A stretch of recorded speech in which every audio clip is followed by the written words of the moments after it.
Guys, this is Umair Javed, aka Batman. I will be the moderator for today's session, as I've been for all previous sessions. And with me will be Rimsha. Rimsha, could you do an awkward hand posture so that everyone knows that you? Yeah, Hi guys, what's up? she's going to be moderating with me today. As you all know, today's session is regarding logo designing, and I'm just going to give you guys a quick recap of what A-Clan and A for Youth is all about, and then I will hand over the virtual mic to our trainer for the day. Okay. So, guys, I represent a company called A-Clan. We're basically a talent curation platform, and what we technically do is we've got a vast network of young professional students like you guys, like us, um, who provide digital services to clients all across the world. We have been established in Australia. We're establishing in the United States as well, and basically our clientele is from the entire globe as well. So in this session as well, we've got quite a lot of people coming from different parts of the world. And I think that's just one of our strengths as well, to be able to reach out to so many of you based in different parts of the world. Coming to A for Youth is basically our wing where we train youth like you, and one of the webinar is one of these initiatives in line with obviously today's world where everyone's now starts to go global, and remote working is the new in thing these days. So in line with those, what we wanted to do was to give out to you guys. Our first session was regarding designing principles and elements.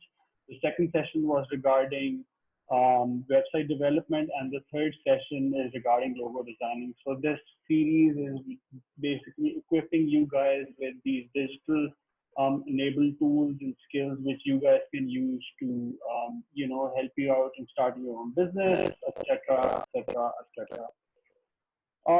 Rimsha, is your connection all right if you want to go through the rules of engagement?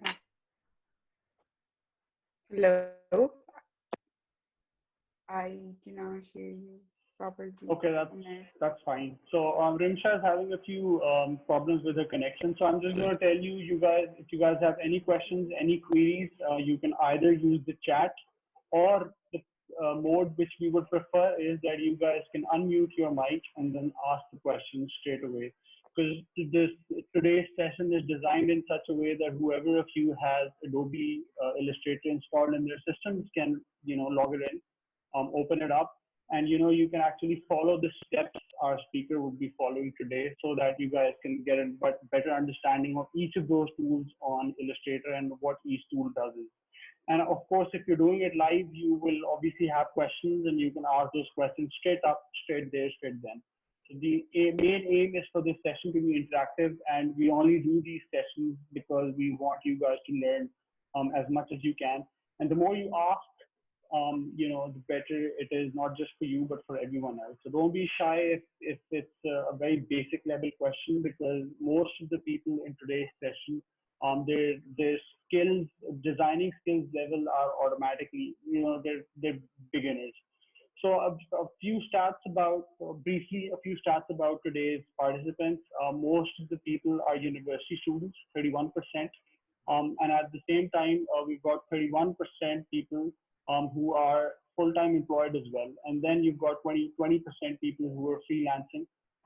When it comes to their graphic designing skills, as I told you earlier, 40% of you guys have said that the only design you've ever made is your signature, and that includes me.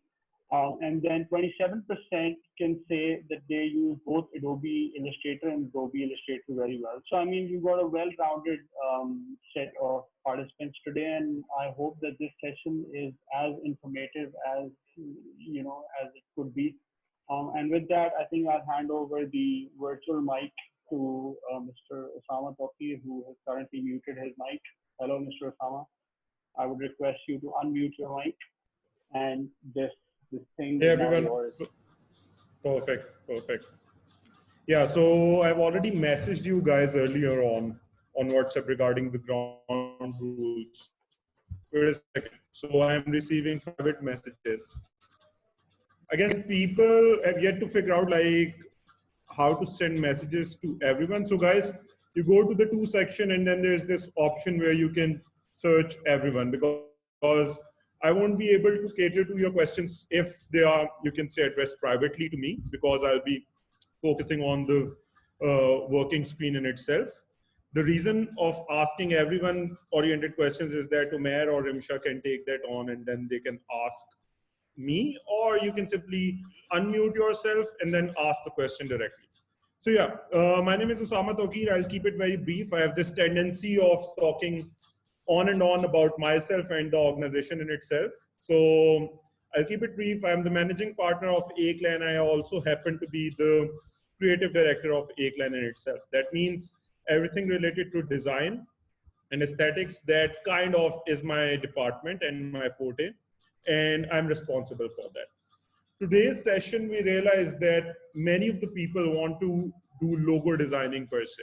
But when they talk about logo designing, they think of it as something very complex. They think of the process as it's very complex.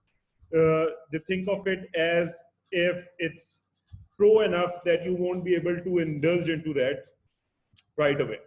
So what we'll be doing is that today we'll be dividing the session in two main halves. One is the theoretical bit, which for me is very important. Like last time Bilal quoted that he gets very sentimental and emotional about WordPress. Same is the case with me. In fact, I'll take a step further and I'll say I have rage issues when it comes to bad design. So you have to kind of grasp the concept first before we go to the tool in itself. Because the idea is anyone can learn the tool or how to use it or the features per se.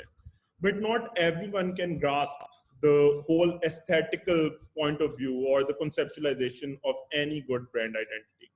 So that's the theoretical part, and then we'll go for the practical part, and then we'll do live designing.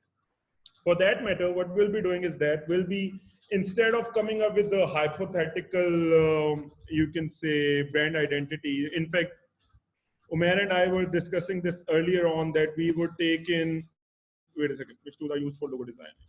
Yeah, so we'll touch all of these questions, but yes, keep your questions coming in, because we'll chronologically go through the chat and respond to all of them. The thing is, we had decided, Umair and I, that we'll take in any example company right there and then we'll design a logo for that. The problem with that format was that it won't be validated per se.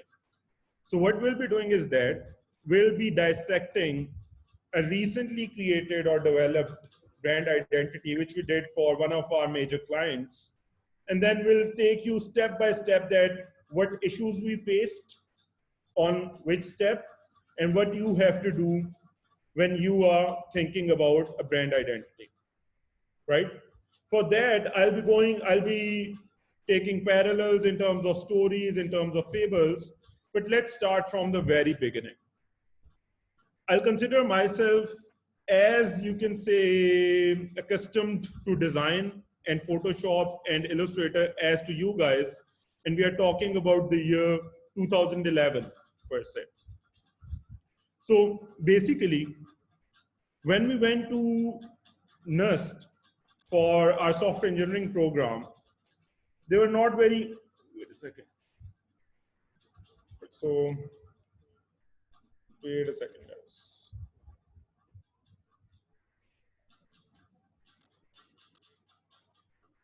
This isn't allowed, Osama. I'm sorry, like, this is my life, right?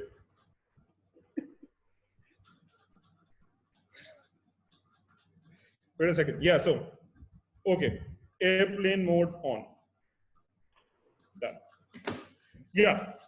So I was saying, we went to software engineering as a program, and they don't tell you the aesthetical part of it, right?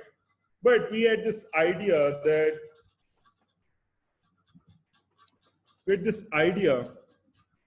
if we are to excel in the technical part of things. We would also have to excel in the design part of things. And we were planning that we'll go to this art school, we'll take extra courses, we'll learn how to design. And for that matter, we'll have to find a teacher or a mentor.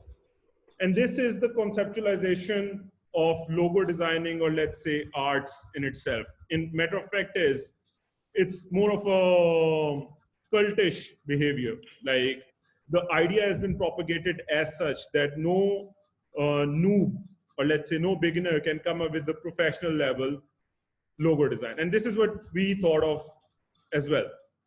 That is where I would like to narrate a story that we, like Umair in particular, he wanted to impress some particular folks in our university.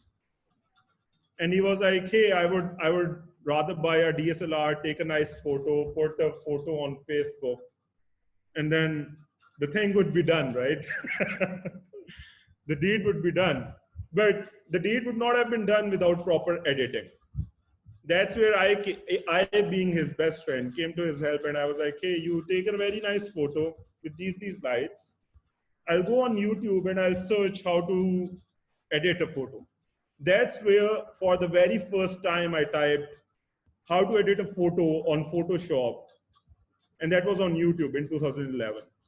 15 minutes down the lane, I almost entirely forgot about Umair's photo. And I was indulged, matter of fact, as I was absorbed so and so that even I missed out on my classes.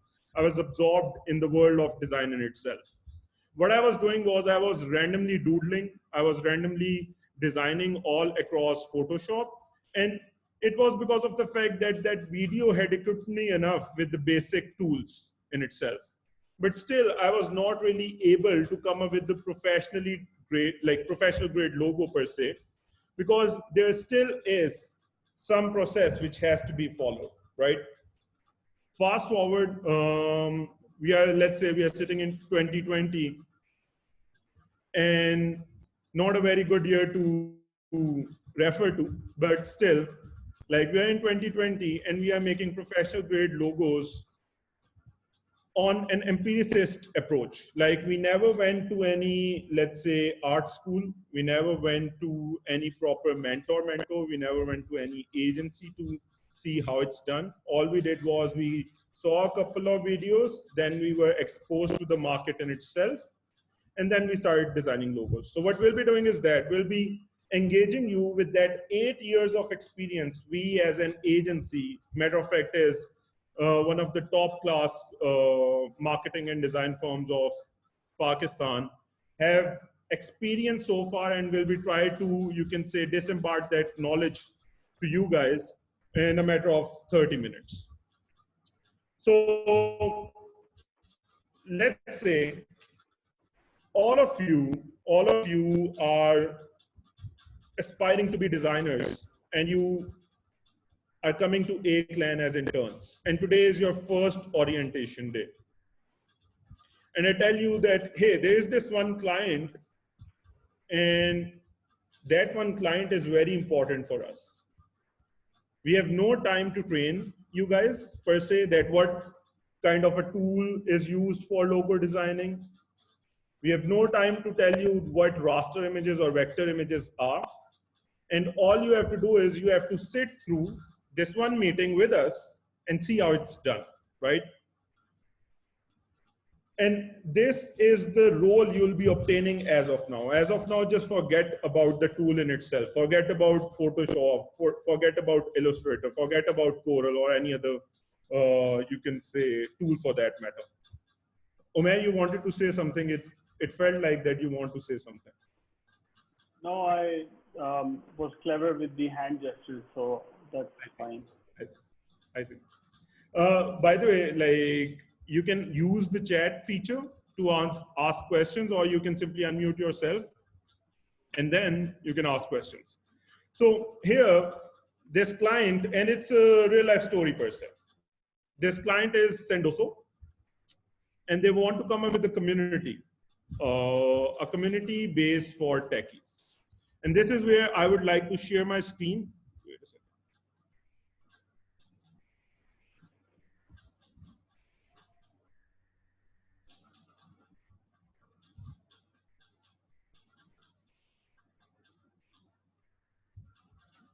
Wait a second. Where is my screen on? Yes, I can see It is. your It is. wallpaper. Yeah, that's a very cocky wallpaper. I'm sorry. I'm sorry for that. You're forgiven. Osama, take your laptop off charger. It's 100%. Here you go. Your wish is my command. Bilal Mubarak. All right, so guys, as of now, you don't know RubyConf. Like, it's a part of the process. So let's say there is this one client which comes to you and says, hey, we are an organization which has a tech stack which is largely developed on Ruby on Rails. For those of you who are uninitiated when it comes to tech languages, Ruby on Rails is like more of a language slash framework which you can use to communicate with computers, right? So it's, like you can see on the screen, it's more of a technology to technology. It's more of a framework.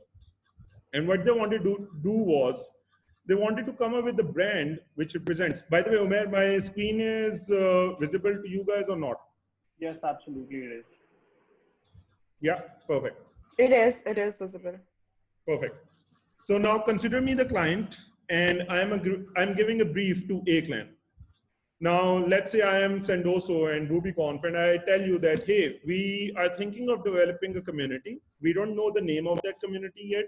We don't know what it would look like. We don't know anything about the visual aspect of it. But we do have an idea that what that community would do, or what kind of a persona that community might or might not have. And this is what they gave us. They were like, Ruby on Rails is this is this, although we already knew that because of our tech oriented background. But let's say if you're not technical enough, you have to ask questions. You have to engage the client into the very base that what kind of a technology are you working on? Is this latest enough? Are there any counterparts or not? And then we'll ask them a very age-old question that, okay, why your organization? Why your community? Why shouldn't we go to Google Developers Group, which is kind of advocating for Google-based open source technologies? Or why don't we go for Facebook Developer Circles, which is kind of advocating for Facebook-based open source technologies?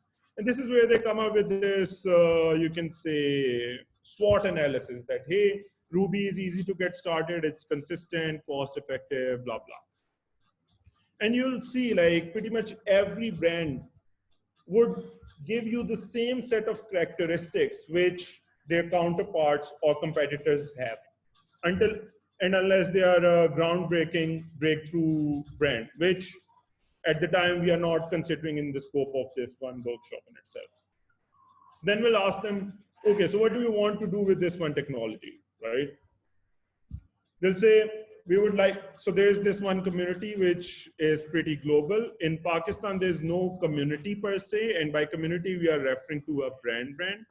And we would like to come up with a brand of its own, which is the custodian of Ruby on Rails here in Pakistan. But, so you'll see, there's no formalized community or patron organization for Ruby on Rails in our country, and this is where we wanted to fill the gap with Ruby for Pakistan. Now, this is technically a brief. This is the entire brief you'll get in terms of design in itself. There are times when there are clients which think of themselves as, how do I say it? Literate would not be a right word. They think of themselves as talented enough that they'll give you a very specific aesthetic brief as well, that this is what I have in mind, this is what it should look like. I would recommend you to like let go of that brief for the timing and only focus on the technical aspect of that one brand in itself. As of now, we are sticking with this one brief in itself, and that is it. So then we come back. All right, so wait a second. How do I stop this? All right, Umair, I have lost the cursor. Man, try restarting your laptop. I'm exiting. All right, found it. Okay, great. Okay. So let's just say now you were our interns and you were like, hey, we got what the brand wants in terms of the in terms of the operational aspect of it. And you have attended through that meeting. And this is where we would be and this is how it actually happens. The client will go away and we are in our A-Clan office, let's say, which these days happens to be Collabs. And I would like to give a sponsored shout out to Collabs as well. They are in the video as of now, but the video is off. So we are sitting in Collabs, let's say, and we are having this brainstorming session in one of their very large conference rooms. And some of you would say, I think the brand is more like, let's say, Facebook platform. Some of you would say, I think the brand is more like a WordPress community. Some of you would say it's more like a sports club. And we'll brainstorm over this brand in itself. This is where we go to this step, which is called understanding the brand. But more or less, all of us, regardless of our, you can say, understanding of the brand in itself, would be kind of aligned on the fact that this brand is primarily targeting 3 core entities, TGs as we call it, target groups: university students, young professionals, and experts. Because the idea is they want to, like, you can say, do capacity building workshops so that you can learn Ruby on Rails, and then you can do coding in that one workshop in itself. At the same time, they also want to lure in more and more folks who are already experts of this one, you can say, framework, and they go back to the community and then start responding to the queries of newbies. And at the same time, they want to go to universities so that the acceptability of Ruby on Rails as an as a language, as a working language, is developed earlier on. So these are the 3 TGs they'll kind of agree upon. Now, if you have any question at this point, you can ask. And then we are going towards the build-up, that how we'll be going towards the aesthetical part of things. A second, there is a chat, right? Yeah, so some of the first question by Said and Kazi was, which tools are used for logo designing? Yeah, so which tools are used for logo designing? Let's say we are like, now this, let's say we are sitting in that very same meeting and Ali asked which tools are used for that one logo. My answer to that as A-Clan would be that, hey, let's focus on the build-up first. Let's see what it would look like, what we really want from the brand, and what we really want from the aesthetics of it. And then on the basis of that, we'll decide, are we going for Corel? Are we going for Adobe Photoshop? And are we going for Adobe Illustrator? And that is, Umair, where you have to ask me that question again when we reach that stage. Any other question as of yet? Yeah, we're getting questions related to the pricing of logos. But pricing questions, yeah. Yeah, so tricky question. Tricky question. I would come to the pricing of it later on. As of now, I'm more interested in the aesthetical, or let's say technical part of things. But you price them a lot. You have to price them a lot because it's A-Clan. We cannot like undersell ourselves. Yeah, I think that's pretty much it with the questions, relevant questions, that is. Perfect. So now let's say we have decided upon, okay, these 3 TGs are what we are shooting for. That is when we'll come up with this concept that the community we are making should be approachable. And this is the characteristic, and this should reflect in the design itself, and that's very important. This one slide is the key to our logo designer itself for today. We'll kind of formalize on the idea that the community should be approachable, yet it should be exclusive and elite. So we are kind of standing in between. We cannot be very open source or we cannot be very, you can say, approachable, and we cannot be very, very, very exclusive. So it's more like an exclusive club. And then it has to be modern and futuristic, ahead of its time, because we are kind of selling the idea that Ruby on Rails is the language of the future. And if you are to survive in the future, you have to acquire that skill. And then it has to be bold yet minimalist. Bold because the kind of audience you are dealing with, although techies and nerds and geeks are generally considered as boring folks who are very much into the computers. But this is where we want to come up with this idea of tensibility. So we are presenting an idea of a nerd or a geek, which is very bold, and it's meant like that person is minimalist. Because matter of fact is these days tech and all these other brands, they are going for the minimalist approach. So not trying too hard and implying legitimacy through lesser words. So the less you say, the more legitimate or the more cocky and quirky you are.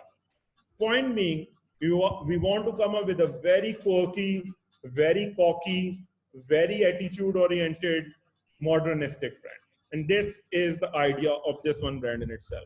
And let's say by this time we have agreed upon the name RubyConf Pakistan. This is what the community is called. And this is the core, right? So I'll explain to you what it is. It's called a mood board.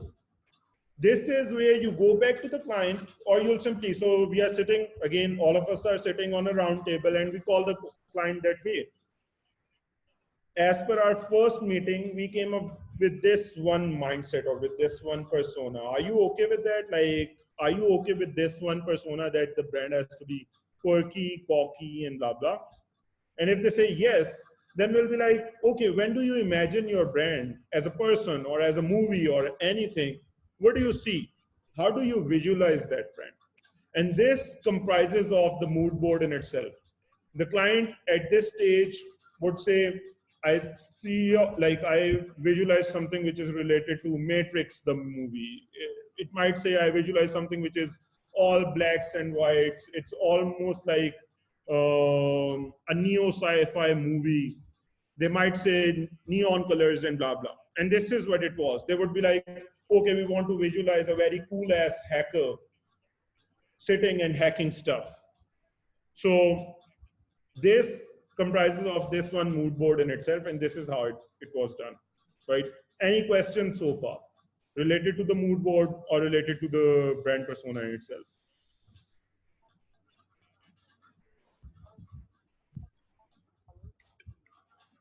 There are a couple of questions, but not entirely related to the mood board, but let me just throw them at you.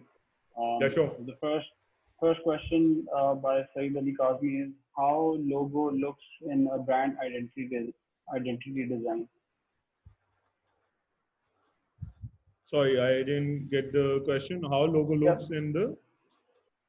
How I think the question is there what part of the brand identity constitutes the logo? How big of an impact does the logo have on the total on the entire brand identity? Correct me if It's I'm pretty much wrong. everything. It's pretty much everything. It is the very core and the very soul of a brand in itself. And this is what you'll see. So this is the conceptualization. Now we have approved the mood board, we have approved the schema, we have approved the pricing per se, and now we want to sit on the mood board in itself. Now what you see right now in front of you on the screen, I kind of like, I was in a rush, so I missed out on it. You usually do these doodles or scribbles on a page. So this is where the process starts. And this is where your question related to platform comes in between. Ideally, when you are starting up, it's always good to start designing your logo on a notepad in itself. So what you'll do is you'll simply start scribbling, start doodling, or whatever you are trying to do on the page in itself. Reason being, it keeps it very simplistic. And this is how logos should be. Like, they should be minimalist, they should be very simplistic. In our case, what we did was, we were like, okay, let's start breaking down Ruby on Rails. because that's the very core of this one organization. So you see on the top, you'll see ROR. And we started scribbling and we were like, so some of us went very crazy. And by the way, let's say I'm rather a very humble designer when it comes to the skill set of our actual collective creative team. We have some of the top class designers working with us. So one of us came up with this idea that, hey, like let's start kind of focusing on the language in itself. Let's come up with our own language per se, a communication language, more like what Alienware does when they came up with their alien language to come up with that name tag in itself. And this is, if you see the top left, this is what an R looked like on the scribble. This is what an O looked like on the scribble, and this is what another R looked like on the scribble. And then we started, you can say, experimenting with these forms and these how do I say it, these facades and these spaces, and we started coming up with symbolizations. Now, this is where the question comes that, let's say we are done with this symbolization. If we are to make our first logo, where are we making our first logo? On which platform? And this is where we'll take a stop for now, and then go in parallel with the practical part of it. Wait a second. Yeah, it's all set. So as of now, any other questions? Like let's say as of now, we are on the page part. We are on the step where we are scribbling on the page. And some of you ask, okay, so we have decided that this is the logo. Now we have to recreate it on the screen. So some of you would say, let's go for Adobe Illustrator. Some of you would say, let's go for Adobe Photoshop. Some of you would say Corel. The idea is that Corel and Adobe are pretty much the same, so you can choose pretty much any one of them, but you have to go for a tool which is vector oriented and not raster oriented. And this is the difference between the two. Let's say, by the way, this is Photoshop now. This is Illustrator, right? So I'll draw a parallel that why we are not going with Photoshop and why we have to go with Illustrator for logos every time. So, and this is where our tutorial has started in itself. So this is what the interface would look like.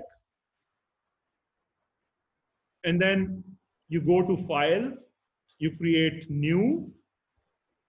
There would be already predefined custom sets available. So you can create a photo dimension, you can create print dimension, and we'll touch the modes later on as well. Let's say for now, we create photo which is talking in pixels, let's say.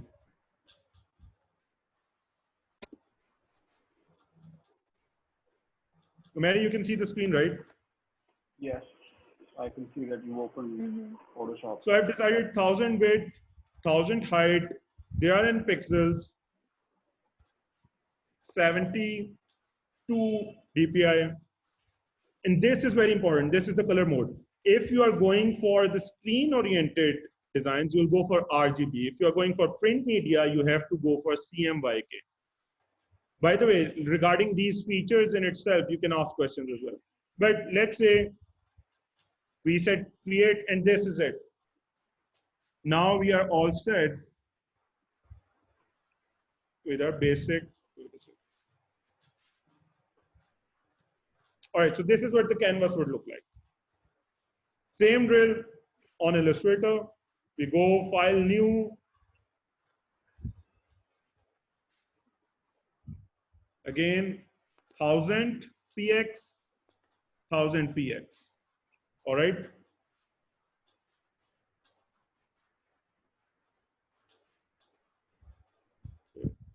All right, created. So let's say both of them look pretty much identical, right? I'm sorry, I'm cutting by you the off, way, but there's a question by Mohammed Bilal. He says, "What's the deal with RGB and CMYK colors?" Could you repeat yeah, that point? that's a very good question. Matter of fact, is not many people know about this, but it's more of a physics related issue rather than arts in itself. So RGB comprises of red, green, blue. And that's a color schema which is followed for screens in itself because they combine and make other pixels through these three colors alone. CMYK is cyan, magenta, yellow, and K is the denotation for how much black would be used. That's used for printers because essentially printers can only print in black if they combine all the colors in itself. Like, oh sorry, they can print in white, and we don't want to print in white per se. So that's why there's this differentiation. So whenever the client would say, hey, I need a logo, you can, the color mode as of now is, you can say irrelevant. But when the client would say, hey, I need a pamphlet or a standee or something, you'll go for CMYK. But if they say, I want to go for a poster, which is used on Facebook and website, you'll go for RGB. Did I answer your question? Yeah. There I is have a another question. question by Sayed Ali Zaya, though. Sorry, Yeah, what's go the for question? it. Let's go to the question and then we. So Sayyid Kazmi says, which colors are used for logo for a company logo? CMYK, RGB, or primary colors? Yeah, so this is not color schema, this is the color mode. Both of them are pretty much the same. You'll see on my screen on the right side, this is hexadecimal. So that's another color approach. We'll come to that later on. So let's say why we want to go with Illustrator. Sorry, I fast forwarded.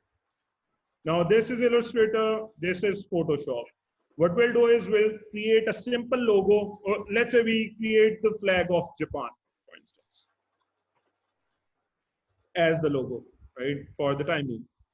So you go to this one tool, it says ellipse, and it's a circle drawing tool. You go over there, you decide the color of the circle, and you start dragging. But now you'll see, if you can see on my screen, it's not a perfect circle. So in order to maintain a perfect circle, you have to press on shift and then hold it. So then if you hold it, then no matter what you do, it's locked, right? So let's say now I've developed a perfect circle holding the shift key, and then I release it. All right, this is Illustrator. And then same is the case with Photoshop.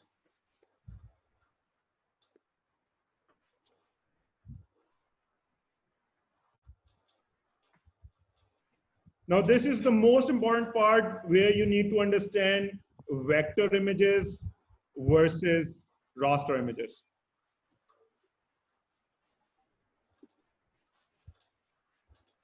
All right, so what you are seeing right now is two identical images. Umair, yes or no? By the way, like this audience is not very interactive when it comes to verbal communication. So I would like you to answer my questions, all right? I don't like questions, but okay. All right, so these two look identical or not, right?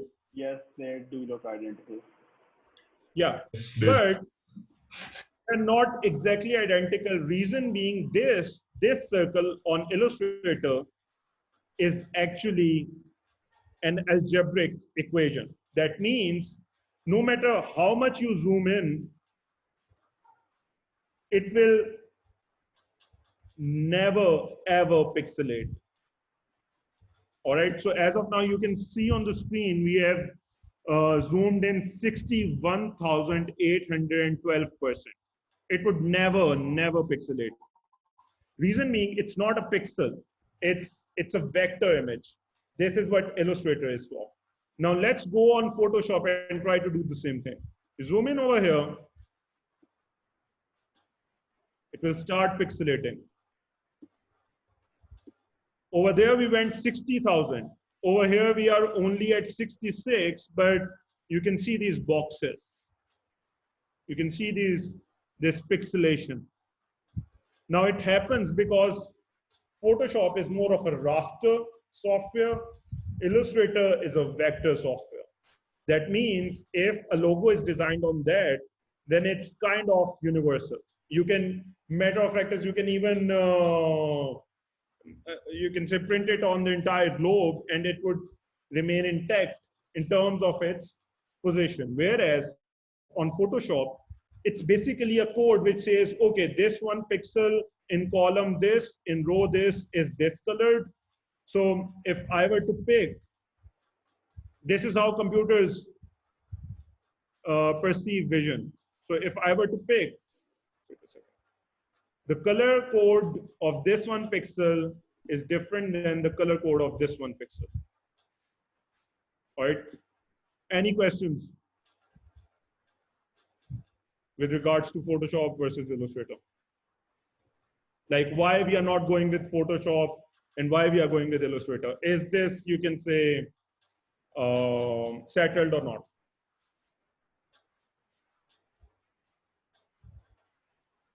Yeah, all good. All right. So Umair, I guess, has Sorry, I was kind checking my of, phone. yeah. Yeah, I guess there are more questions which should be answered. Yeah, Sama, there's a question by Ghada, which you, it would be best if you could read it yourself. By the way, hello Maz, I'm glad you talked this time. Hello. But yes, this is the way to go about it. Ask questions, because be interactive. Instead of typing, you can also ask questions. The questions are, yeah, go ahead. There's a question by Ghada, there's a question by Taiba, which is the latest one, and then Saeed Ali Kazmi, again, the question with the Rgb, Cmyk, if you could address those. What's the different size between selecting a canvas size in pixels or inches? Also, why 72 dpi and not 300 perhaps? 72 as of now, because I don't want to exhaust my laptop, but yes, you actually do 300 when you are actually designing. But since I'm also screen sharing and Chrome eats a lot of RAM, so I don't want to exhaust the RAM just yet. So that's why I'm keeping it a bit low key. As far as pixels or inches are concerned, this is how you orient yourself as a designer. I generally, as a designer, focus on pixels because it gives me more control on the aspect ratio. Aspect ratio basically is that the relatability. So this canvas is 1:1 in aspect ratio. And you can go for inches as well. And then Photoshop pixelates things, and Illustrator on the other end does not mess around with the pixels. Yes, because Photoshop is a raster software, and I'll reiterate, Illustrator is a vector software. Here you have to go and search what is the difference between raster imagery and vector imagery. I've already given you a demo that vector is basically an algebraic equation, and it's more of a physics related problem rather than arts. I have a dumb question. No question is dumb enough, but how do you fill the circle? Basically, the circle always comes in filled already, but as of now, you'll see when you select the circle, you'll see there are different colors which you can add. But if you want, you can add a border and let go of the color. Like you can make a border in itself. All right, this is what it looks like. Can we design a logo in InDesign? So InDesign is primarily used for publications like magazines and all because its flow is very nice when it comes to pages and all. So now that we have settled, we are designing a logo in Illustrator, and that is it. All right, so Osama, before you move forward, we are going to export this Illustrator logo. Will it be converted into a pixelated image? Yep, that's a very, very, very nice question.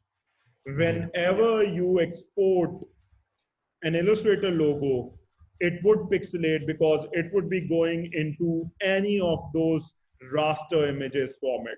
That is JPEG, PNG, and blah, blah.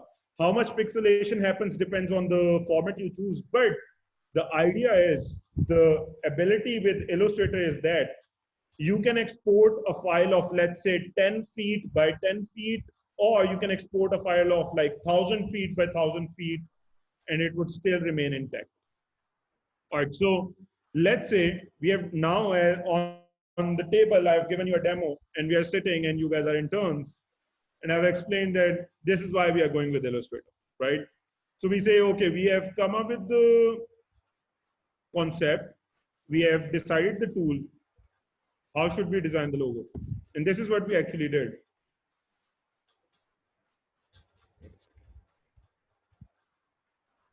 So on the top right, this is our very first logo prototype for them. On the top right, you'll see we have R plus O plus R, and this is what the symbolization would look like. And some of you asked that, hey, like how much important the logo is. This is how important it is. If you see the top, bottom right, you can come up with posters or related imagery from the logo in itself.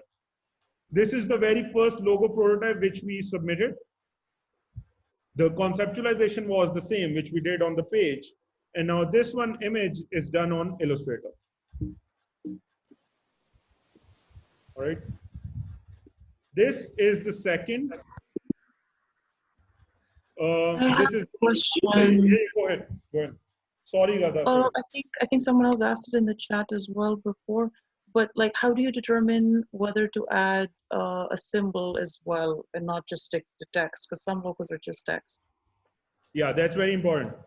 So generally, symbol-oriented logos, for instance, this is where I said I'll touch the base right now over here. This is a combination mark. It's a symbol as well as a word mark.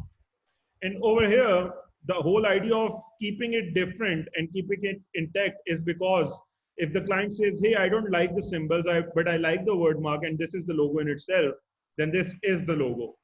The idea of a combination mark is that it's a combination of an emblem, a symbol basically, and a word mark, and then that's why it's called a combination mark.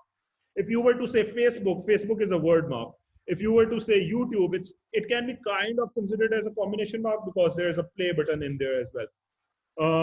I hope I answered the question in detail, but if there is a further follow-up question, I can take it. Hello, Assalamu alaikum. I just wanted to ask, hello, how are you? I just wanted to ask, can you please define a bit more about the word type and symbol itself? Because, you know, there are some places where we can't put our logo as a word mark, but we can put our symbol itself. So that can represent the brand or the company itself. Definitely. Very, very good question. And that's the whole idea of going with the combination mark in itself. Combination mark gives you the flexibility that at times you can use the word mark alone, and at times you can use the symbols in itself. And this is what you'll see in our presentation further on. But right now, since we haven't decided with the client yet which logo we are going ahead with, I'm not fast forwarding, but that is on the cards, and we'll go to that later on. And you'll see that's why we keep the word marks like separate from the symbol in itself so that they can be used separately as well. All right, so this is prototype number 2. It's a further extension. Wait a second. On this one concept, you'll see this one concept, it's a further extension of that. So what we did was we simply added a new layer. That's it. We wanted to look at more like a star because since there's Pakistan in the logo, we wanted to incorporate a star in this symbolization now. So you'll see like how a simple basic doodle can become powerful enough that you can come up with more and more forms and shapes from a singular logo in itself. And this is what the complementing imagery would be like. This happens to be one of my favorites, but further form reduction. So further form reduction. Through this, you reach this. Now you'll see all of these brand identities have one thing in common. That is like they are cocky, they are quirky, and they are minimalist. And they are bold enough. And the reason why we are going with blacks and whites is because of our mood board. and we'll incorporate neons later on. So then this was the fourth logo option. Further extension. We were like, okay, we can even converge these cumulative symbols to another altogether new symbol showcasing ROR, and then it would become, I'll come to the concept later on, why this logo. So there is also a solid form of it. That's why if we say solid form, then we say, okay, so there is this primary version of the logo, which is not Pakistan centered. You can go international with it. So you can take Pakistan out. That's why it's separate from the logo as of yet. And then there is this alternate version of the logo, which is city specific or region specific. These are the neons which are added later on. And then you also see like how it would look like on a black screen. This is the fifth logo prototype. Now you see like the first four, they were like pretty convinced with the direction we were taking. So we got a couple of, you can say, brief modifications. And then we came up with this new logo on 26th of November 2019, and that was this. So they wanted to incorporate this with this, and this is what we came up with. So you see, this is a word mark, which most of you are talking about, but on the other end, this is a symbol, which most of you are talking about. And then we were like, okay, let's be a bit more crazy with the logo in itself. Let's incorporate the symbols in the logo in itself, but that's the problem. Like then you cannot primarily use word mark in itself. And if you see on the bottom over here, you'll see how it kind of, you can say, converges with the entire idea. And the color schema is different as well. Now here, we mix the forms to make a happy looking, like, let's say, human-like figure. All right, that was it. On the basis of that, this logo was selected.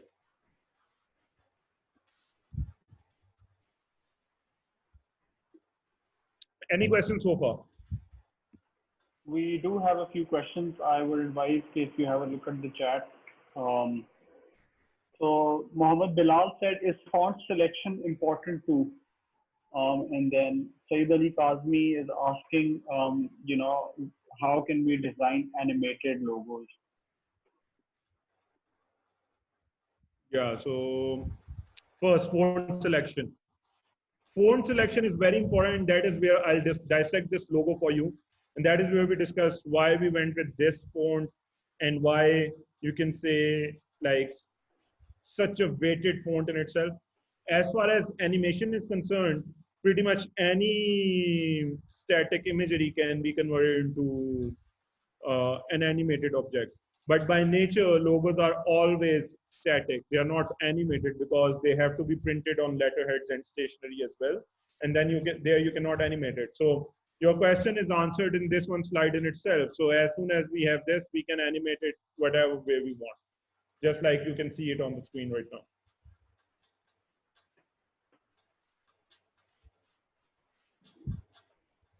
All right, let's move forward. So you are done with this, you are stuck with this logo. The reason why we went with this one,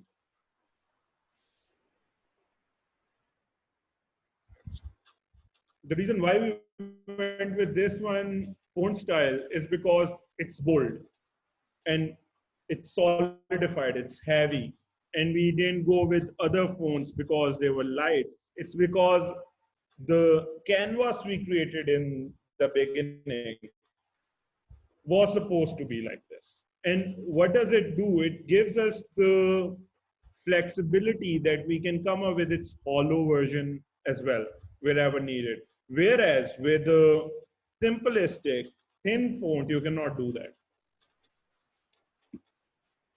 From the logo in itself, you see this is what the iconography and patterns would look like wherever needed.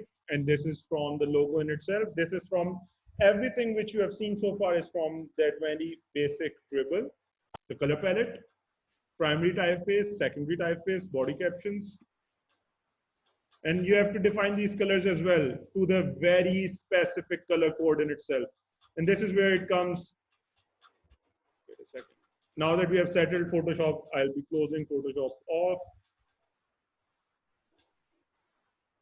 Just a reminder, we are left with 32 minutes on the clock. So yeah, I'm good. I'm good. By the way, this is what happens when you're passionate about what you do. If we run out of time and any of you still want to like further drag this Zoom call, I'll be more than happy to do that. I'll be more than happy to answer all your questions. And here I would like to say, when you are asking me, in fact, let's just complete this one presentation and then we'll, like, there's this one very important point to make when it comes to subjectivity, when it comes in terms of creative brands. All right, so you see, these are our mock visuals. So they are not real images per se, but they have been treated in a way that they should look like modern real images, because we want to showcase them that this is what we have in mind when it comes to the long-term visualization of the brand. Even your imagery, your events, this logo would reflect on ground events as well. So your events should have neonic lights, they should have blues and pinks, and they should contrast with the logo in itself. And this is what it would look like. And then if you are doing a summit, this is what it should look like. So when you are going for a poster, this is where it should look like. And your entire stage, so you'll see like blues and these neonic pinks are now recurring.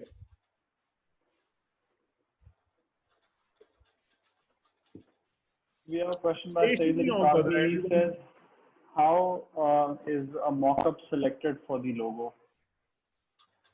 How is a mock-up selected for the logo? Yeah. So there are many websites like Pbake, Shutterstock, and blah, blah. You can either subscribe them.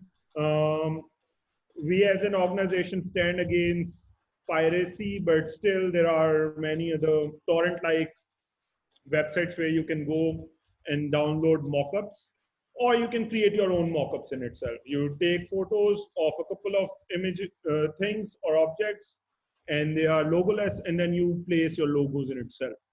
Now you see, when it comes to imagery, we are going with blues and pinks and blah, blah. But when it comes to merchandise, we want to keep it black and white. We want to keep it classy. We want to keep it elitist. We want to keep it exclusive. But there's this one very major factor to it as well from a business point of view. We want to keep it cost effective. Black and white merchandise are always much, you can say, economical as compared to colored merchandise. This is the manifesto which we created then. And you can see it can look like a card, it can be printed as a poster or blah, blah. RubyConf Pakistan represents a community of Ruby on Rails engineers, enthusiasts from all over the country coming together to share insights, experiences, tutorials, and much more regarding this incredible framework. Come ride the right rail, become a part of this ever-expanding ecosystem. And then this is where we came up with the cards. So we should give them cards, and then the cards are reflecting the very same brand identity. All right, so this would be it from this one presentation, but any questions? I think no, we just have one question by Anwar. He says that, can you send some web links for mockup? So I think we can just on that towards the end of the session. So what I'll be doing is that after our session is ended, in the WhatsApp group, I'll be sharing all possible resources and all possible, like along with these presentations and other stuff, I'll be sharing a couple of resources where you can go ahead and you can say, play around with Illustrator. So now back to the real thing. Now I have trained myself enough, or I'm experienced enough that I can work without the grid, but let's say you are here on the Illustrator. I would recommend you to go to View, Show Grid. So you'll see a grid now. Now there are copies which sketchbook I was talking about. They are like this, but this grid would help you keep a track of where you want to place your pixels. Now this is a very major part where some designers might or might not differ with me, but this is more of a difference of approach rather than the process in itself. The thing is, you can, like, we are to create this one logo, all right? We are to recreate this one logo. You can obtain the same result or the same outcome through different tools. You need to know whichever tool you are comfortable with. I am always more comfortable with the pen tool or with the Pathfinder tool, because then I can like minus or plus the imagery. But there are, so point being, in order to make this logo, there might be like 5 to 10 or 6 different ways. And when I say ways, I would refer to tools, which would kind of boil down to the very same logo in itself. For the sake of it, we'll start with the pen tool. So pen tool, you select the pen tool. You'll see up here that the pen tool says the stroke is 1 point. It's black in color, and then its internal is white, but I'll keep it yellow for now. So let's say we have decided that we are making this one logo, and as you saw, it was a perfect sphere. So in fact, I'll make it easier for you guys. So I'll single out any particular square, and then if I do it like this, I can deviate from the angle in itself. But if I hold shift, it would keep me to whole angles. So then I click again. So now we have a line. Then I go over here, I click again. So you see, it made a triangle. And then I go back and I'm like, okay, I want to do this.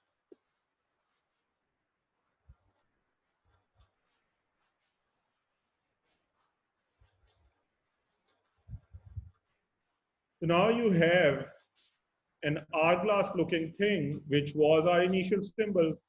In fact, wait a sec.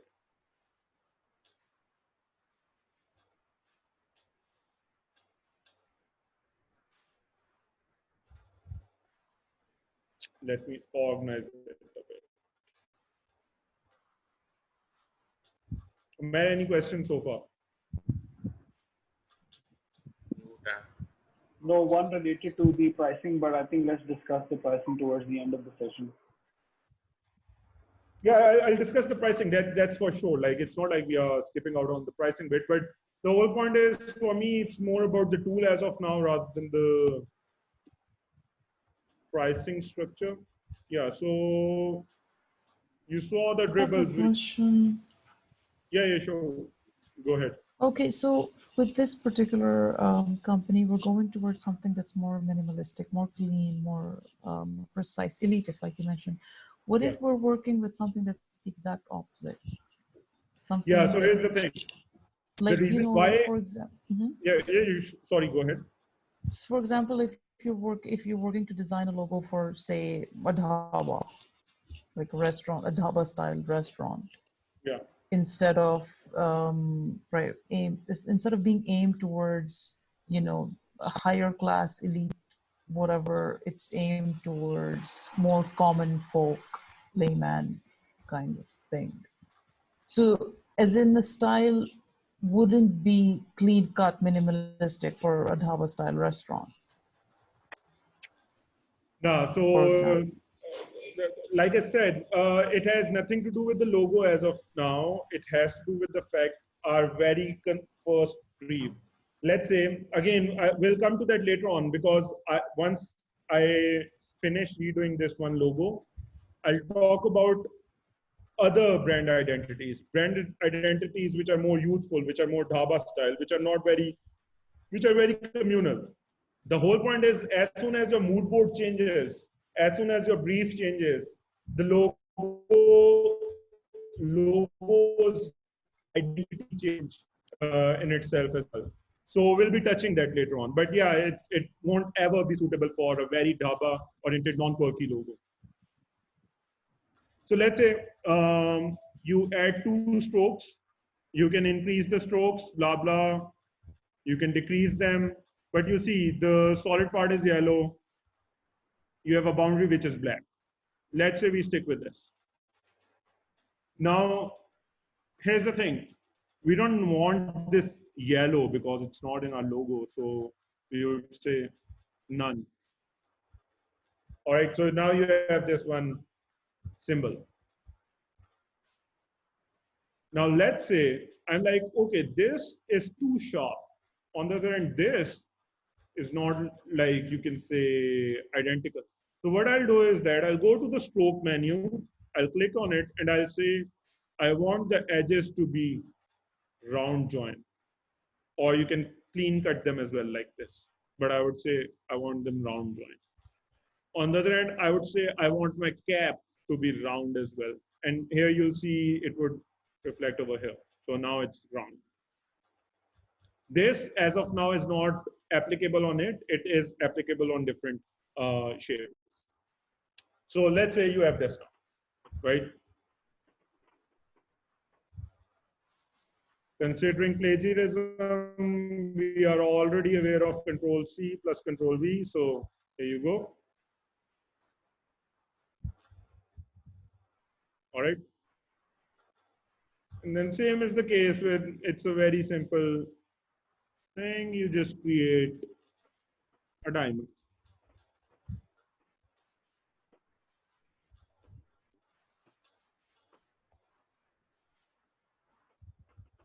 And you place it over here.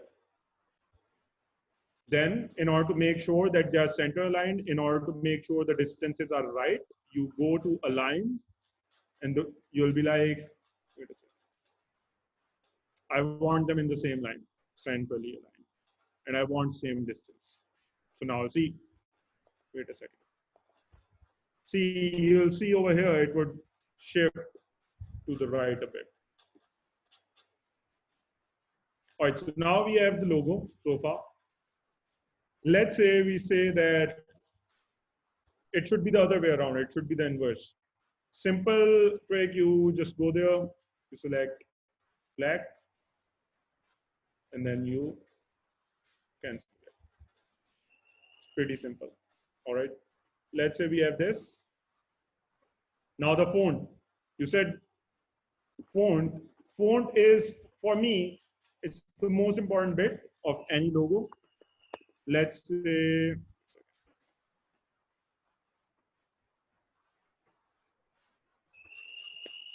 all right, why is my pattern not showing up? There should be a type. Yeah. So in this case, let's say we go with Gotham Black, right? Now this is the most important bit.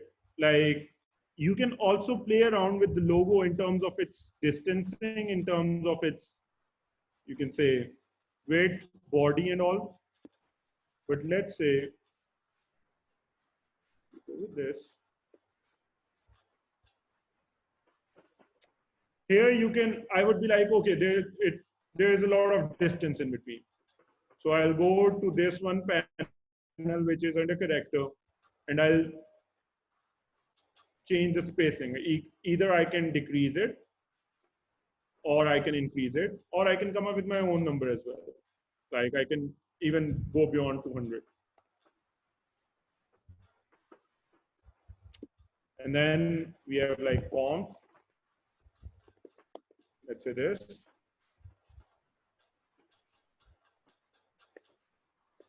In order to make sure that both of them are in line, you can use the grid as well. But like I said, I'm very casual with all of this, so I don't use the grid. I just go with these other tools which kind of align them. This was one way of coming up with this one logo. On the other hand, there's this another way as well. The another way is pretty complex. So that's why I didn't touch that just yet. But let's say we try doing that. We create a square.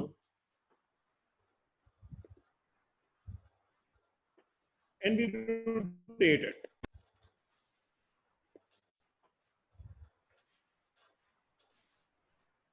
All right. Then you create another, like in fact, let's just duplicate it. If we are too yellow, change the opacity so that you can see through. Let's say if we were to design a logo which was complex enough that it's like this. There's this very powerful tool which is called Pathfinder. What you'll do is, if you do this, it will minus it. And that's how you can create shapes, all kinds of shapes. On the other hand, it can also divide it. So you can, wait a second.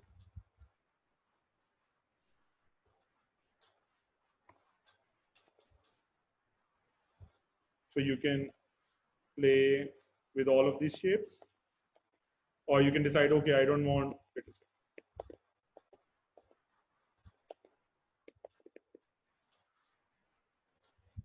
You can also go, so you have to come over here and then play around with these tools.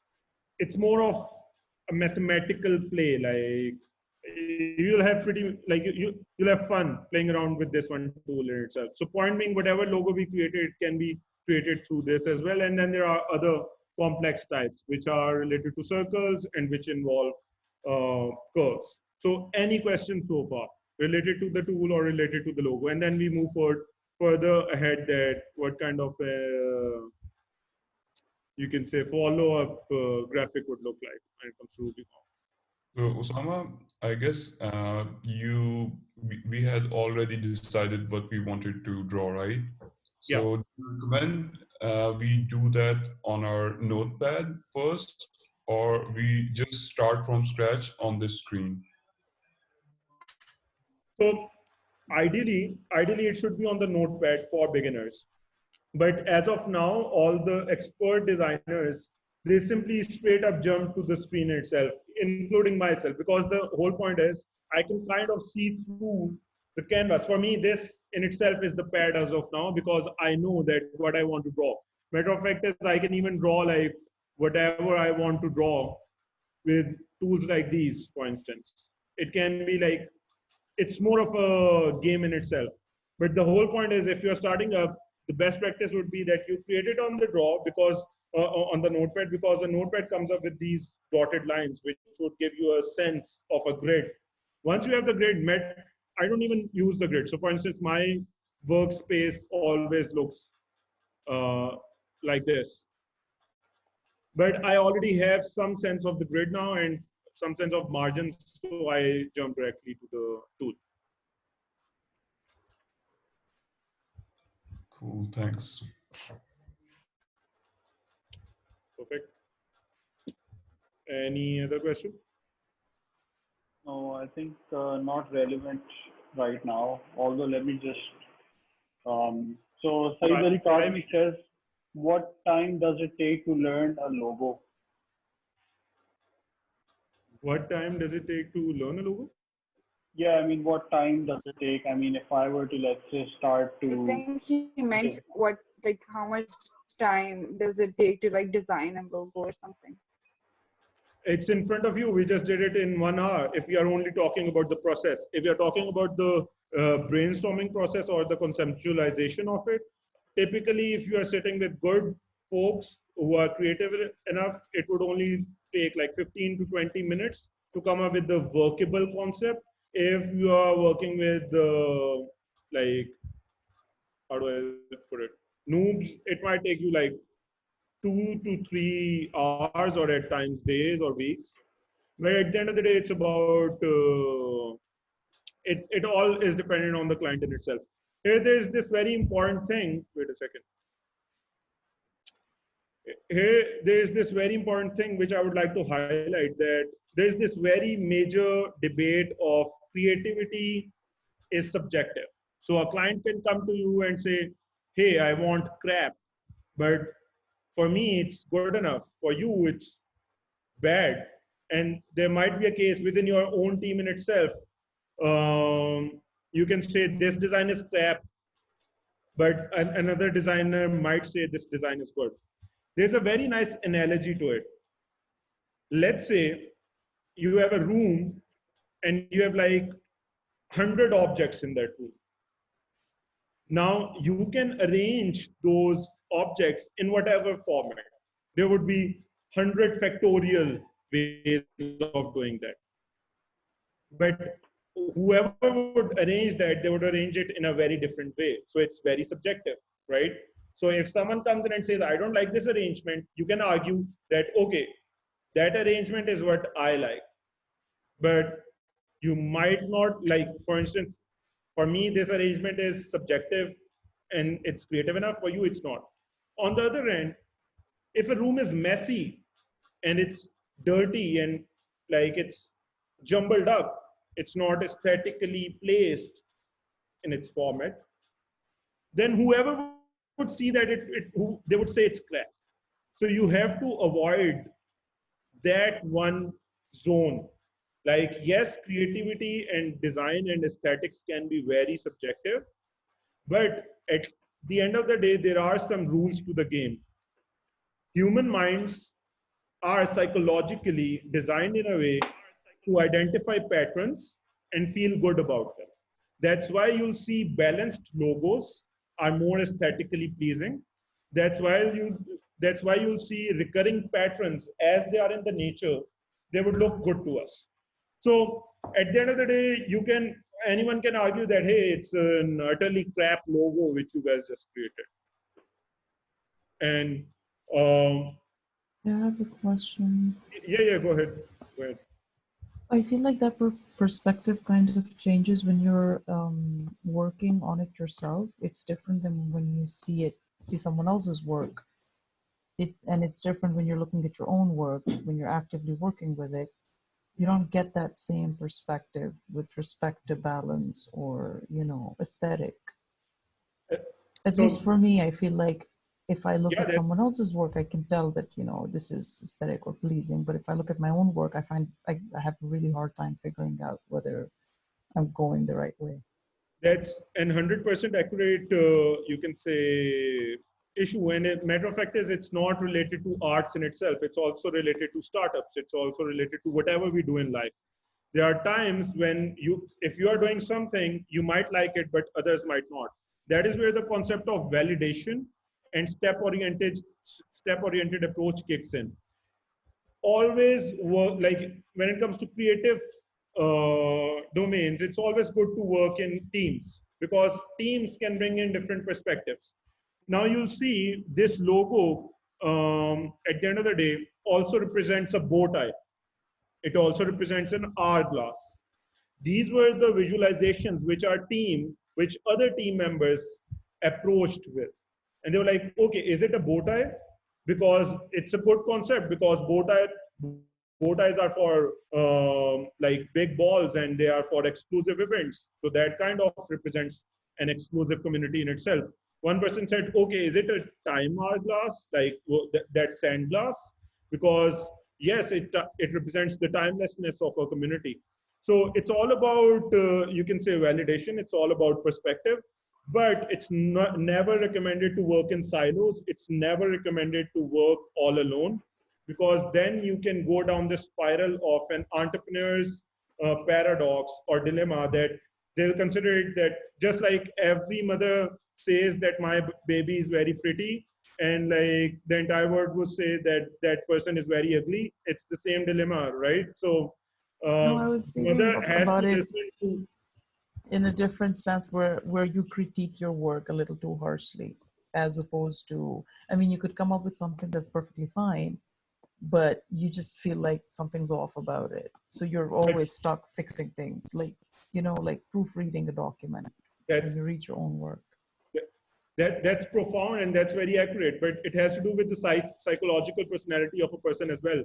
There are some folks who have this inferiority complex and they say, whatever I'll do, whatever I'll design, whatever I have in my life is bad enough. And then there are folks who have a superiority complex and they'll be like, okay, if I've even drawn a line, it is worth millions of dollars, which it is at times. So especially in this field, cockiness helps a lot. and if you really believe in what you do, again, there's this analogy. If the room is messy, it doesn't really matter what arrangement it was. It doesn't really matter what perspective you are bringing in. If it's dirty, if it's messy, it is messy, regardless of the perspective. But if your arrangement has some story to it, and that's why all the logos who have some story to it are better logos. Like FedEx logo, for instance, it might not be a very good logo for you guys as of now. But when you'll see there's this arrow in between um, these two words, which represents mobilization, you'll say, okay, it's a perfect, mind-blowing concept. So it's a very good logo. Same is the case with Amazon. So Amazon, you'll see it's a smile, right? But it's actually an arrow which represents, which goes from A to Z. And it says, we deliver whatever there is from A to Z. So there are many ways to look at the logo. At the end of the day, wait a second. There are so many questions we missed out on. I hope I answered your question in detail, but let's take other questions as of yet. And then I want to shoot you the question. So basically, there's a question by don't Ahmad. Don't you? Yeah. I was. Okay. Okay, as you wish. Anyways, the question from Ahmad is how to get the message behind the logo when you see it. I mean, if you randomly see a logo for some time, how can you grab the correct concept they want to give, or the meaning behind the logo? I think that's a good question. I guess sell it, right? It's a very good question, and yes, Mars is right as well. Here, Umair, like, can you do me a favor? Can you? I'll think about it. Can you screen share your Instagram with mutations page on it, mutations by Mall, and I'll quickly. Okay. In fact, don't do it. Don't do it.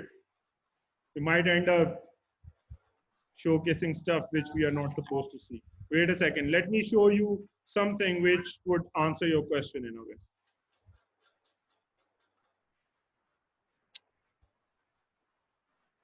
Mutations. I'll give you yet another example of a client we work with.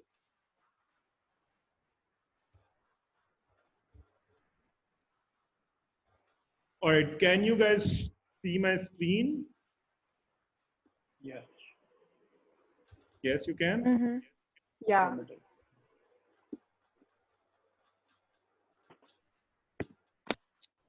All right, folks, just visualize you are scrolling through Instagram and you are seeing posts like these. All right, you can actually, if you are on Instagram right now, you can type mutations by Mall as in Umair or Mujtaba, since he's the account manager for that as well. They can share the links in the chat. You'll see designs like these or posts like these, which are kind of more like a mind fuck. They don't really tell you a story like what is this brand doing. So there's this horse, white horse on a yellow screen. It says create, mutate, disrupt, local artisans, empowering local artists. This is what the Instagram scroll screen looks like. Now I'll pause here for a minute. Can you tell me what kind of a brand this is? Like, what do you think this brand is trying to do? What is their product? Like, what is their persona per se?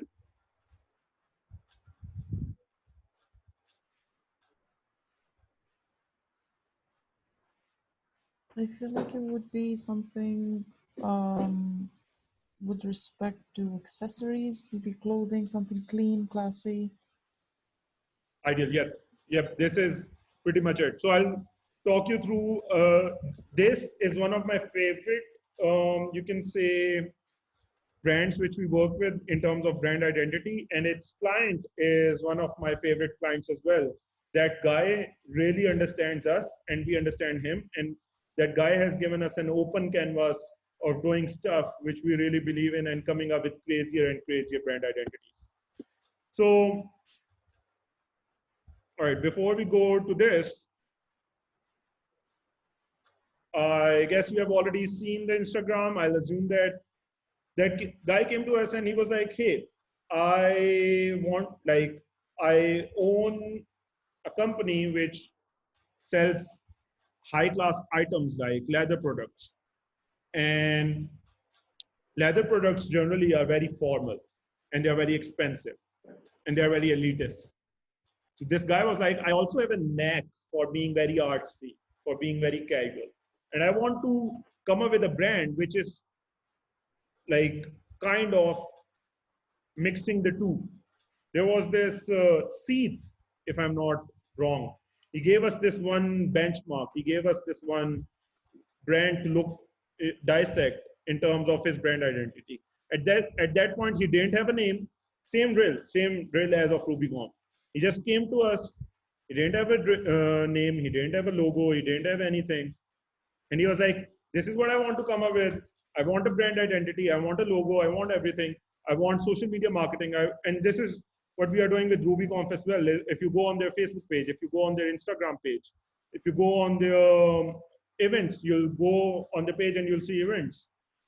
Everything is reflecting the very brand identity which I showcased you as of now.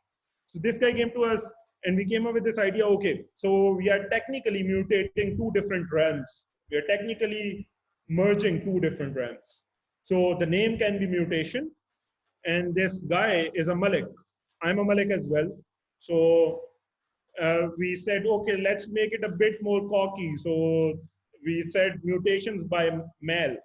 Instead of writing Malik in its entirety, we were like, let's make it Mel, because the whole idea was we didn't want to pose at this point. We didn't want to pose as a Pakistan-oriented Eastern company because we assumed that our clientele, which would pay a lot for these products, is all based in abroad.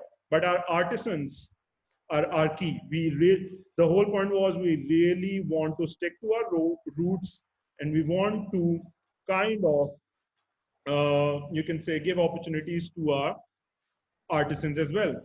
So now you'll see on the basis of this one brand identity, I'll skip all the other stuff and I'll jump straight to the logos in itself. This is the brand identity we came up with. We're like, mutations and mutate, since we are representing mixing, it should be represented by an X, because X generally means you're multiplying something. It was, the whole idea was, it's about you are technically multiplying the quality, you are kind of mutating, and you'll see like it also gave us a nice base because it was aesthetically balanced. So I'm on one side, I'm on another side, right? Wait a second. And this is what it would look like on a helmet. Because we said, why limit your vertical? If we are talking about leather products, let's hope and pray that the brand becomes huge enough that it also goes into denim, it also goes into other wearable items as well, other accessories. So you see over here, like this is where the logo is placed. This was prototype number 1.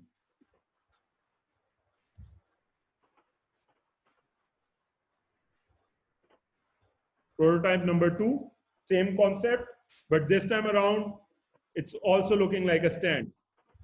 Because X, we said, is very cliched. X is pretty much everywhere. And this is where we wanted to add a personal touch to it. And that's why we deviated to a signature style, scribbled oriented logo, that it should look like his sign so that people should know that Mutations is the real brand. And by Mel is actually the person it is coming in from.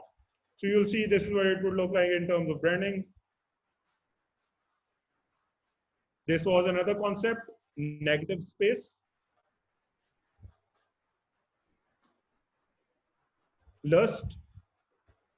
I don't know, I like saying this word, but still it is there. So you'll see this is what it would look like on a bag. Lust by Mel, for instance. There also is a half-bitten apple over there. This, on the other hand, is more classy, more chic, more, you can say, specific. And you'll see even the patterns, we came up with the patterns from the logo in itself, right? Now, one of you asked this question that, hey, if the logo is so simple, what can we do with it? Like, does the logo has to be that simple? Our idea as a firm is that the logo should be simple enough in the beginning so that the subsidiary brands, and this is what like he pointed out as well, that isn't the logo too simple for our liking? It's not very artsy. This is the idea where we want to press on the fact that a simple logo gives you a very clean, bigger canvas to play around with possibilities. All right, so we selected this logo just on the fact that we showed him this concept. We said, now you'll read this, logo prototype logo prototype 2 possibilities. This is the core logo we selected, right? You can see on the bottom, but we said, hey, if we are going with, let's say, kids, or we are showcasing a range for gamers, this is what the logo would become. If you are making it for polo-oriented folks, this is what the logo would become. You see, all these shapes, all these, now this is not identical, but it's balanced. Like, that's why it still is pleasing. This, for instance, is for travelers. So you'll see tickets in there. It says Mxm Fly. This one is Mxm Fusion. The idea was what these kind of galas or these rapper videos are doing these days. They just simply combine all of the random stuff in terms of their attire and then do it. We said, okay, we can come up with the formal line for that as well. This is for warriors, for instance. This is hand-sewn, Joker, Groove. This is more retro style. Void, for people who are void of life, like they are more, I'm getting like people who want to be very minimalist, right? Slit, it might look like something else, but it's slit. It's slit. So it's like cross. These are the different possibilities from a single logo in itself. And now if you go, wait a second, this was the logo which was selected.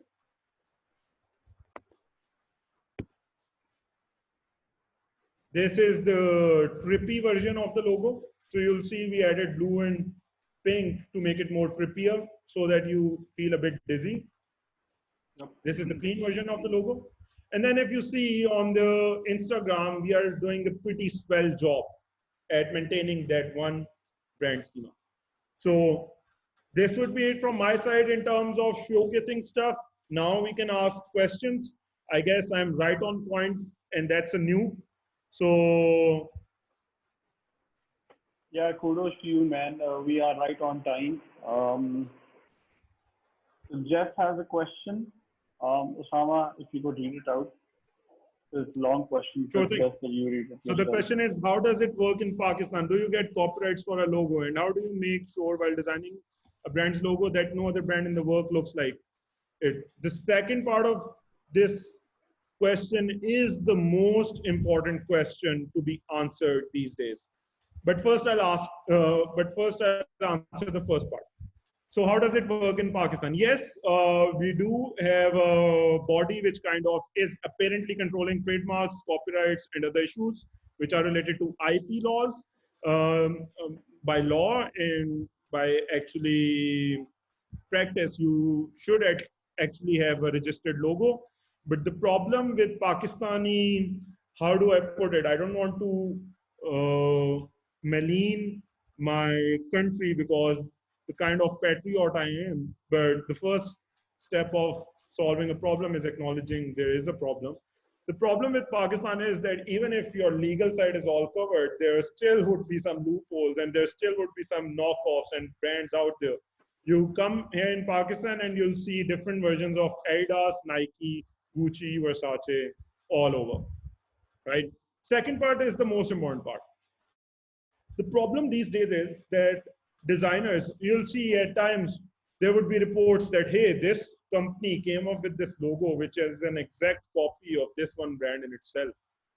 The problem with that is designers in generally, they work on instinct. And I showed you the process. They approach a particular project with a certain, you can say, mindset in itself. The problem is there are times when they like a concept, the client likes the concept, everyone likes the concept, and as soon as they're out in the market, there would be some smart ass, smarty pants claiming that, hey, this logo looks identical to this one logo because if we go on Shutterstock, pretty much everything has been designed already. It's not about that. It's about how you use it and what story do you have. Like there is a possibility that the logo might look like an identical work of any other logo, but you can never say that this logo was directly copied, or let's say the concept was copied right away. Other than How do that, you like safeguard this technically? I mean, how can you safeguard yourself? I mean, is there a way of like, I know, like Google reverse image search, you could maybe do that to see if there's anything else exists. Yeah, at the end of the day, there are checks like you can search for lookalike images, but my whole point is that your guts should be strong enough that if you really feel into a certain logo, just go for it. Because if you have a borderline with a process, G? no, there's this another alphabet which I'll tell you after the call with that alphabet. But still, go for the logo. Like, go for the design if you are really into it. By the way, there are some questions which we missed out on. Matter of fact, is there are tons. Like, I don't know, man, what kind of a job you're doing here, but No, can not we really. discuss? I mean, they were a little irrelevant questions, but if you I want see. to go through them, then you But can. let's say this, But can we discuss a few general types of logos? Since we not one size fits all, I guess I'll help understand last question as well. That's cake flyer. yeah, so technically to sum it up, I have noted the questions down, which I said we will be answering at the later stage. One of them is related to the pricing. Generally, I think people need an idea as to how would they price their logos, or if you could tell them, the starting price of a logo to the highest price, a better guess maybe. Secondly, yes, the types of logos as well. There was a question which discussed that, apart from type forms and all, how many types of logos there are, and how do you decide that which logo is the best for this particular client, or how do you convince them? All right, that's a very important business related question. But so, all right, let's discuss the international standard first. Internationally, clients come to you with a very specific brief, or at times no brief at all, and they also tell you this is the budget and this is the down payment, and start working on it. This is like in this down payment in itself. If we like your concept, we'll pay you in full, and then we'll take your logo. In Pakistan, not only designers undersell their services, but also clients of the point of view that since it's not a 10 product, it's nothing. In a matter of fact, it's peanuts. There are times when you'll see boards, or you'll see people writing on chalks on walls saying, let's like have a logo or a website in 5,000 rupees, which essentially is, I guess, we have a US boy over here, which essentially would be, let's say 30 USD or something. So that's not to go about. Way to go about it as a freelancer would be ask them the exact pricing first, how much they are willing to pay. If they say, hey, we don't have a budget, we pay if we like the stuff which you'll create, but show us something first, that's a red flag. Don't do that job, don't sign up for it. For a firm, they can afford to become a bit more cockier. There are times when we decide if we want to take that project on or not, because it would become our portfolio brand, right? So it would come to our portfolio. So if we sense the client is not as per our, you can say, understanding, so we might say, hey, we are not taking your project on, let's say. But usually what we do is we ask them, what is your budget? and what are you aspiring for, so that we know how much effort. And they, as sad as it is, I have to say that we tell them that so much, so that we know how much effort we are going to put in it, because at the end of the day, everything can be put on a price tag. There are clients who categorically say we don't have any much budget, like a lot of budget, we just have very less budget, and they are always short on time, by the way. Like, that's such an ironic state of affairs. Every client, there's no client I have encountered in my life who says, hey, I have a lot of time or I have ample time. They are always short on time and they want it right away. So we tell them that if time is an issue, if you can say budget is an issue, this is how much you can say we would like to charge, and we renegotiate. And if they say we are not willing to pay, we simply back off. There were times initially when we started off as an organization, we used to give them trials free of cost, but not anymore, because now we have an established brand. That's why I said that pricing is speaking of pricing, by the way, it just appeared to me that we are about to have this one workshop on entrepreneurship in itself, how to start your own business, how to monetize it, what's the pricing model. That question would be better suitable in that regard. But over here, I have already answered. Point being, there are so many parameters to take into account that you can't really say that this is how much you should charge for this one brand. As far as specific question is concerned, that how much did we charge for RubyConf or how much did we charge for mutations, I'm not at the liberty to disclose that figure. It's classified from this guy called Osama Tawqir, who happens to be a partner of Umair Javed and Bilal Mubarak, and they would crucify him if I start talking about pricing on live calls. Yeah, pretty much it. There was also another question which I addressed, but it was like, where can you find clients for logo designing? Generally. So generally, they come to you. Generally, if you're a firm, if you're a well-reputed firm, they come to you. But and if you're a freelancer, so as a freelancer or even as a upcoming agency, like we have never scouted for any brand identity related job. Like people came to us. I think your portfolio speaks for yourself. When you're a firm or as an individual as well, you need to show people what you're capable of, and that sort of pulls people in. But here I was about to quote this, let's say our competitor firm, our competitor organization. I see their ads all the time on Google, on Facebook, on everywhere, where they say that we created this one brand identity. So if you want your brand identity to be done, reach out to us. So there are, you can see platforms like Google, Facebook, and LinkedIn where you can place your ads. And then if you're a freelancer, you have websites like Freelancer, like Fiverr and all. And I'm told that also there are firms who scout for their jobs on such platforms. So this is how you can scout. Right. So coming back to another question, which is about the different types of logo and how do you convince the client that a certain logo sort of fits their criteria? I mean, generally. Yeah. So that has to do with the fact there's this term called industry precedent or domain precedent. So let's say you, Umair today says that, hey, I want to start a rice brand. Right? Wait a second. Let me show you. Here again with the. Guys, if there are any more questions, so let's say Umair says, hey, I want to start a rice brand. So we came up with this logo, right? Like,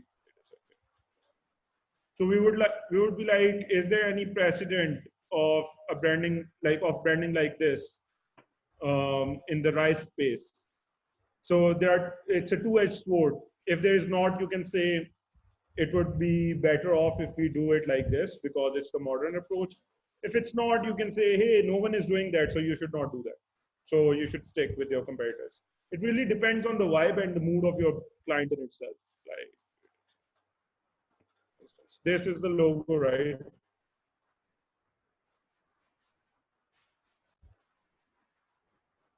I hope nothing scary pops out of my computer, but I do. No, I think tomatoes aren't too scary. That's fine. Yeah. But potatoes are. I have a question. Sure, Ghada, go ahead. Yeah, go ahead. So we have like 3 logos, so and some of them merged both cursive and like bold fonts. Both, Is there sorry, like both something? what? Both cursive and bold fonts, like some were heavy, some were sleek, but the difference was between cursive and non-cursive. That the question that I'm trying to ask about. Is there like a general rule or something where we can choose to go with cursive or non-cursive? Or does that also relate with the brand identity? Like so yeah, that's a very good question. But the best part about arts and design is that it really comes from within you, and it kind of represents your own persona at times. And that's why you need to have a couple of more design leads and senior directors in a particular firm, so that a certain brand stylus or brand schema doesn't really overshadow the entire agency stylus in itself. Whatever you saw is my personal style. For instance, these are the projects which I personally spearheaded, and I have a certain, you can say, stylus which go, and it has matured over time as well. Like initially I used to be more about, you can say, casual, youthful brands and all, but now I'm more about cockier and more sleeker brands. But you rightly pointed it out, like most of them were sleek. We have tons and tons of data which we can share with you guys in terms of our case study. I'll show you this another case study, like this one logo. Now, this has a very specific subject in it, but you'll see this one logo. Just give me a minute. All right, so see this. This logo, for instance, has a hummingbird in it.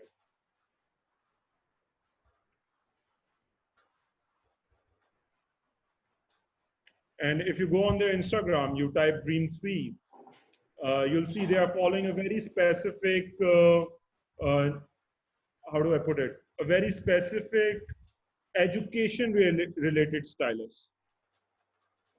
So, Osama, your mic has been muted. Osama, your mic, we can't hear you. yeah, so now it's good? Yes. Sorry, I like accidentally pressed on mute my mic. If you go, like, you'll see their posts are like this, as in they're more related to education because it's an education consultancy. So it has to do with industry precedents. It has to do with what the world is designing these days as well. And that is where research kicks in. Research is a very important part of any branding process. Right, so I think if there are any more questions, you guys can ask away. If not, as for the resources, we will be sharing those with you after the session is over in our WhatsApp group. If there's any other question which I might have missed in the flood of messages, you guys are free to ask. If not, then we have an announcement to make. Yeah, as I guess I have one more little question. Yeah, okay, Ghada, please go Maz ahead. has a question.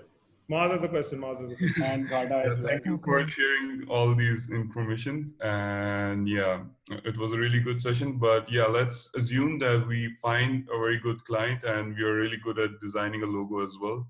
And we designed a really good logo. Now, coming to the last steps of how to monetize that or how to share the mockups with the client, maybe. Yeah, if you're doing freelancing, so how do you make sure to not share the source files, or if there is a case that our client doesn't really pay us for the logo he demanded? Yeah. That's a very important question, and a question we have been asking ourselves again and again. But let's say you are roaming around in the streets of Amsterdam, and then you come across someone who wants a logo, right? So you'll say, "Hey, I'm Mars, and I have worked with. I'm a part of A Clan, and I'm here in Netherlands. And if you want a logo, you would have to pay an upfront cost. The cost, which would, you can say, tell us that you are very serious about what you want. You won't, you can say, backstab us.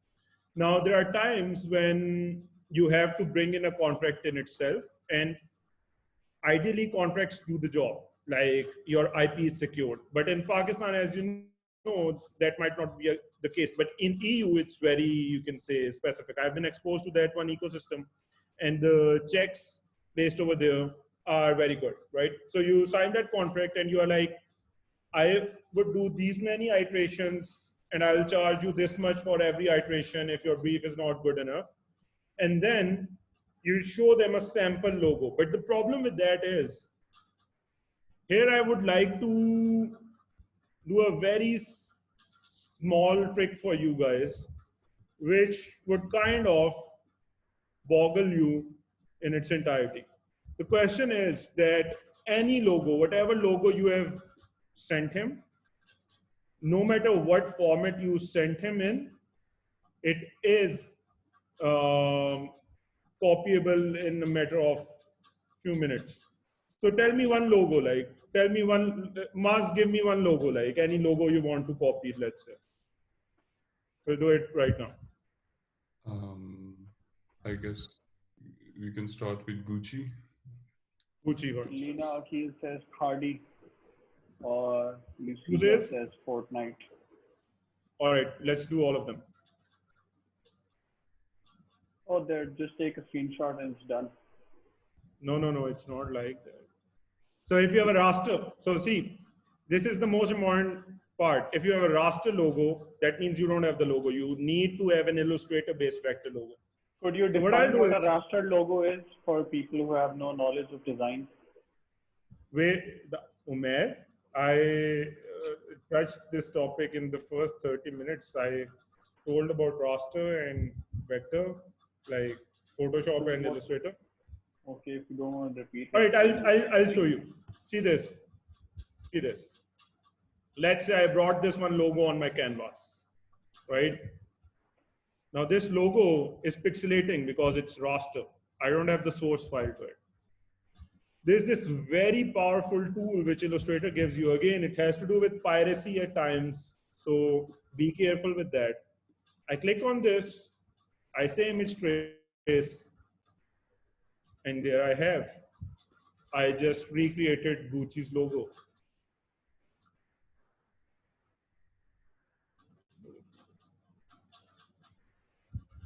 Ungrow. See, now I can play around with the logo.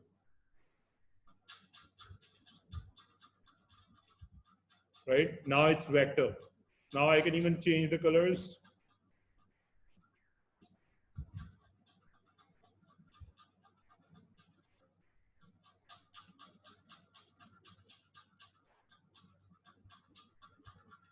Right? So this is what it looks like. All minimalist logos can be copied like this. Cardi logo. Umair, what was the third logo? Fortnite. Fortnite. Yeah. Tough one, tough crowd. Tough crowd. All right, so see this. But the point is that how do we actually try to minimalize the copying of the logo if we are sharing with an online client, let's say? Ideally, give them a screen shared based, but they'll take screenshots, but it won't be that good. The whole point is if they want to screw you, they would screw you because then they can take your concept and go to anyone who has a tad bit knowledge of Illustrator and they'll recreate the logo.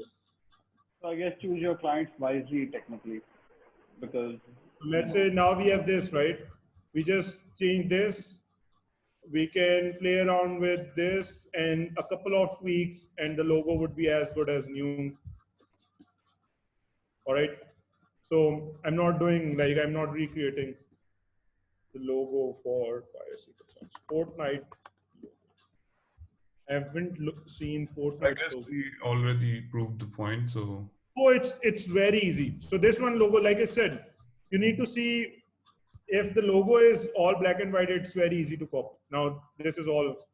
So I import it over here. I click on it. I say image trace and the logo is recreated. So here you go. So yes, any other questions? I become carried away when there is a task related to designing. I think Garda had a question. Yeah, I wanted to ask again about that question I asked earlier with respect to going for something that's not minimalistic, that's like something that incorporates a lot of elements. And with respect to that, when it comes to colors, for example, the Kuchhas's logo, it's very color dense. How do you avoid, I mean, first, how do you pick the colors, what to go with? And then how do you avoid getting into the tacky zone? How do you make sure that it still looks great? So there is this one thing called mood board, and then there is this one thing called color wheel. If you go on Google and you type mood board for a bank or color wheel for a bank or bank's logo or bank's brand identity, you'll see certain colors which are set already as per the color code or the color schema, right? As per the color wheel. So that really depends on what kind. Like I said, it's very easy. At the end of the day, it's not a big deal.